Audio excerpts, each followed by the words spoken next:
घरेलू हिंसा से महिलाओं का संरक्षण अधिनियम 2005 की धारा 24। अध्याय 4 अनुतोषों के आदेशों को अभिप्राप्त करने के लिए प्रक्रिया, जो धारा 12 से 29 तक दी गई है। तो अध्याय 4 की धारा 24, कोर्ट द्वारा आदेश की प्रतियां निःशुल्क देना। कोर्ट द्वारा आदेश की प्रतियां निःशुल्क देना। Court to give copies of order free of cost. Magistrate सभी मामलों में जहां वह इस एक्ट के तहत कोई आदेश पारित कर चुका है, आदेश करेगा कि ऐसे ऑर्डर की प्रति आवेदन पत्र के पक्षकारगण को उस पुलिस थाना के भार साधक अधिकारी को जिसकी अधिकारिता के भीतर मजिस्ट्रेट के पास पहुंच गया है, और किसी सेवा प्रदायकर्ता को कोर्ट की अधिकारिता की स्थानीय सीमाओं के भीतर स्थित, और यदि कोई सेवा प्रदायकर्ता जो घरेलू घटना रिपोर्ट रजिस्ट्रीकृत कर चुका है। कौन कर चुका है? घरेलू घटना रिपोर्ट रजिस्ट्रीकृत सेवा प्रदायकर्ता। तो उस सेवा प्रदायकर्ता को निःशुल्क प्रदाय की जाएगी। क्या प्रदाय की जाएगी? सेवा प्रदायकर्ता को कोर्ट द्वारा आदेश की प्रतियां, आदेश की कॉपी, ऑर्डर की कॉपियां निःशुल्क प्रदाय की जाएगी। अब है धारा 25, ड्यूरेशन एंड आल्ट्रेशन ऑफ ऑर्डर्स, आदेशों की अवधि और उनमें परिवर्तन। इसकी उपधारा 1 है 25 की कि धारा 18 के तहत दिया गया कोई भी संरक्षा आदेश व्यथित व्यक्ति द्वारा उन्मोचन के लिए आवेदन करने तक प्रभाव में बना रहेगा। उपधारा 2 में है कि यदि मजिस्ट्रेट व्यथित व्यक्ति या प्रत्यर्थी से आवेदन प्राप्त होने पर यह समाधान हो जाता है कि इस एक्ट के तहत दिए गए किसी आदेश में परिवर्तन, उपांतरण या प्रतिसरण अपेक्षित करते हुए परिस्थितियों में बदलाव आया है, तो वह लिखित में अभिलिखित किए जाने वाले कारणों से ऐसा ऑर्डर पारित कर सकेगा यथा वह समुचित समझता हो। धारा 26 है relief in other suits and legal proceedings, अन्य वादों और विधिक कार्यवाहियों में अनुतोष।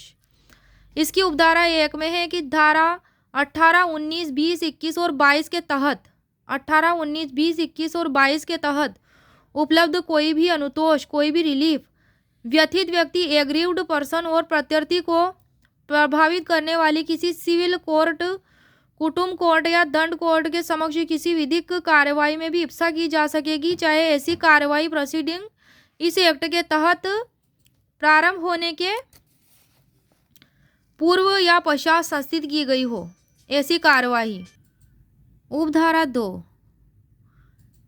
तो इस एक्ट में था कि जो धारा 18, 19, 20 और 22 से धारा 26 में, तो उसमें जो उपलब्ध कोई भी रिलीफ व्यथित व्यक्ति और प्रत्यर्थी को प्रभावित करने वाली सिविल कोर्ट, कुटुंब कोर्ट या दंड कोर्ट के समक्ष किसी विधिक कार्यवाही लीगल प्रोसीडिंग्स में भी इप्सा की जा सकेगी कि कार्यवाही इस एक्ट के प्रारंभ होने के पूर्व में हो या पश्चात संस्थित की गई हो। उपधारा 2 है कि उपधारा 1 में निर्दिष्ट कोई भी रिलीफ की किसी अन्य रिलीफ जो व्यथित व्यक्ति सिविल या क्रिमिनल कोर्ट के समक्ष ऐसे वाद या विधिक कार्यवाही में इप्सा कर सकेगा के साथ और इसके अतिरिक्त इप्सित की जा सकेगी। तीसरी उपधारा में है कि यदि कोई भी रिलीफ इस एक्ट के तहत कार्यवाहियों से भिन्न किन्हीं कार्यवाही में व्यथित व्यक्ति द्वारा अभिप्राप्त किया जा चुका है, तो वह ऐसे अनुतोष के मिलने के बारे में मजिस्ट्रेट को सूचित करने के लिए आबद्ध होगी। धारा 26 की उपधारा 3 जो है कि इसमें क्या है कि इसमें रिलीफ, कोई भी रिलीफ इस एक्ट के तहत कार्यवाहियों से भिन्न हो, तो किन्हीं कार्यवाही में व्यथित व्यक्ति द्वारा अभिप्राप्त किया जा चुका है वह अनुतोष, तो वह ऐसे अनुतोष के मिलने के बारे में मजिस्ट्रेट को सूचित करने के लिए आबद्ध होगा। तो मजिस्ट्रेट को अधिसूचित करने के लिए कौन बाध्य होगा? वह व्यथित व्यक्ति, महिला।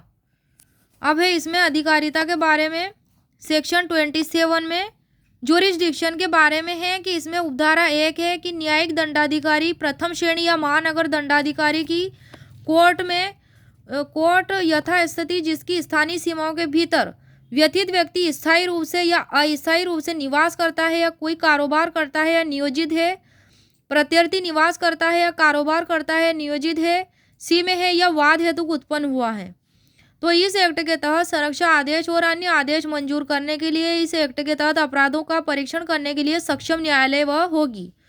दूसरी उपधारा में है कि इस एक्ट के तहत दिया गया कोई भी आदेश पूरे भारत में प्रवर्तनीय होगा।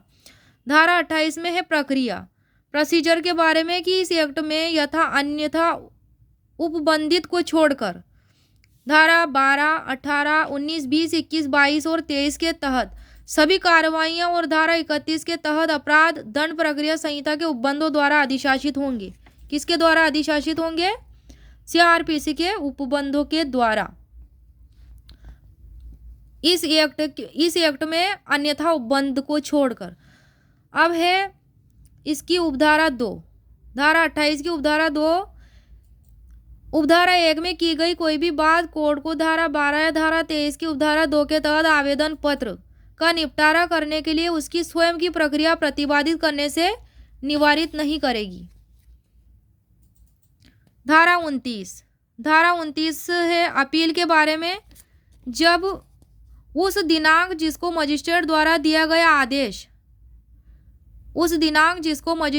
दिया गया आदेश व्यतीत व्यक्ति या प्रत्यर्थी या यथास्थिति हो पर तामील करने के पश्चात जो भी हो 30 दिनों के भीतर सेशन कोर्ट को अपील की जा सकेगी। कितने दिनों के भीतर अपील की जा सकेगी सेशन कोर्ट को?